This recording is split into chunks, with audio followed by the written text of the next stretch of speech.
नमस्कार। आज हम बात करने वाले हैं मई के महीने में उगाए जाने वाले ऐसे फूलों के पौधे जिन्हें इस गर्मी में भी कोई फ़र्क नहीं पड़ता, बड़े सुंदर फूल देते हैं। उन्हें बहुत कम पानी और बहुत कम देखरेख की ज़रूरत होती है। अगर आप हमारे चैनल पर पहली बार आए हैं तो आप हमारे चैनल को सब्सक्राइब कर लें और इस वीडियो को एक बार लाइक करके शेयर कर दें।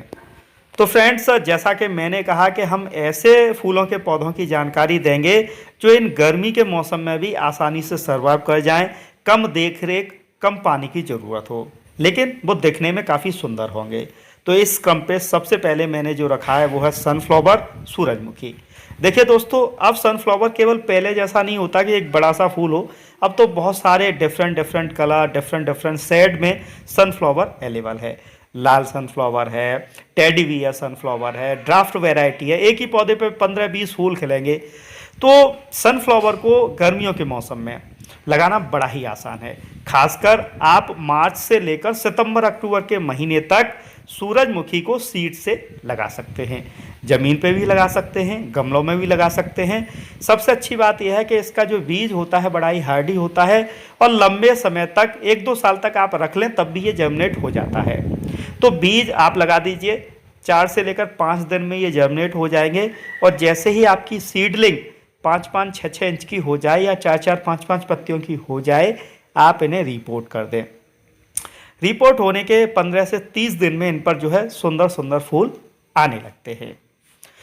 इस क्रम में दूसरे नंबर पे जो हमने पौधा रखा है, आप में से बहुत सारे लोगों ने इसे देखा नहीं होगा। यह है भृगुमासिया। आप इसे कलरफुल धतूरा भी कह सकते हैं। फ्रेंड्स, ये भी काफ़ी हार्डी पौधा है। मार्च से लेकर जून जुलाई के महीने तक आप इसे बीज से और कटिंग से, जी हाँ, बीज और कटिंग दोनों से इसे ग्रो कर सकते हैं। ये भी 10-15 तरह के कलर और 2-3 तरह के जो है वैरायटी में आता है। इसे बीज से उगाना बहुत ही आसान है। आपने नॉर्मल धतूरा तो देखा ही होगा, आप इसे हाइब्रिड धतूरा भी कह सकते हैं। इसके फूल धतूरे जैसे ही होते हैं, पत्ते भी धतूरे जैसे होते हैं और फैमिली धतूरे की है, लेकिन इसके फूल बड़े सुंदर दिखते हैं।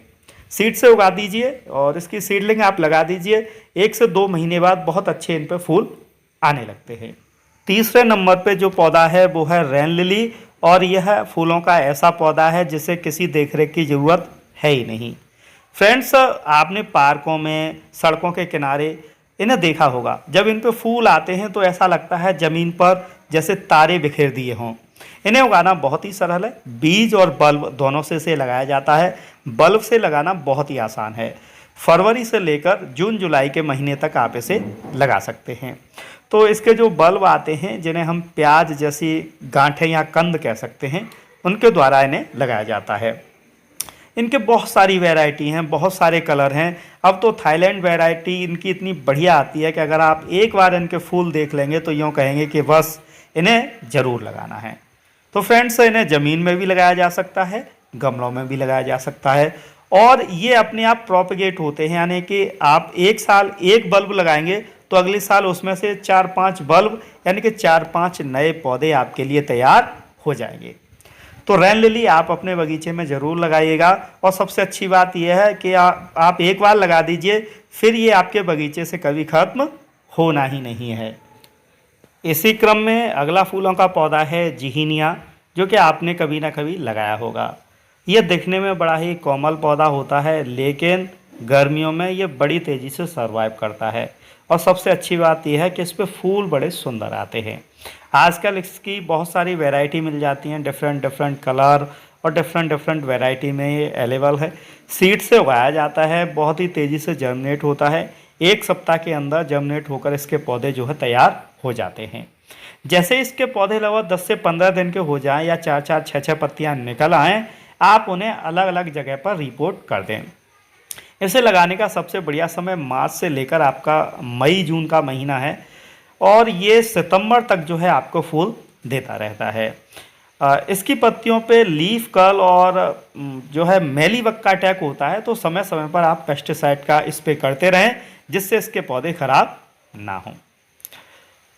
अगला जो पौधा है वो है कॉस्मोस। ये बड़ा ही तेज गति से बढ़ने वाला पौधा है। शुरू में ये गेंदे जैसा लगता है, लेकिन एक बार इस पौधे की रूट्स यानी कि जड़ें मिट्टी में सेट हो जाएं, उसके बाद ये इतनी तेज़ी से ग्रोथ करता है कि आपके पूरे बगीचे को ये कवर कर लेगा। अब तो ये लाल, पीला, नारंगी और भी बहुत सारे कलर में अवेलेबल है। सीड्स से उगाया जाता है और इसका सीड्स बहुत तेज़ी से जर्मिनेट होता है। लेकिन शुरू में जब इसके जर्मिनेशन होता है तो पौधे छोटे बारीक होते हैं, उस समय थोड़ी देखरेख की ज़रूरत पड़ती है। अदरवाइज़ एक बार ये बीज से ग्रो हो जाए, 1 सप्ताह के बाद इसके पौधों को आप रिपोर्ट कर दें और रिपोर्ट के बाद जब ये फैलना शुरू होगा, फूल देना शुरू होगा, उसके बाद तो आपके बगीचे में फूल ही फूल दिखने लगेंगे। तो इस तरीके से मैंने आज जो आपको फूलों के पौधे बताए हैं वो गर्मियों के मौसम में बड़ी आसानी से सर्वाइव हो जाते हैं, कोई ज़्यादा देख रेख करने की ज़रूरत नहीं पड़ती है। आप इन पौधों को ज़रूर लगाइएगा। अगर आपने लगाया है तो कमेंट करके हमें बताइएगा कि आपको ये वीडियो कैसा लगा। धन्यवाद।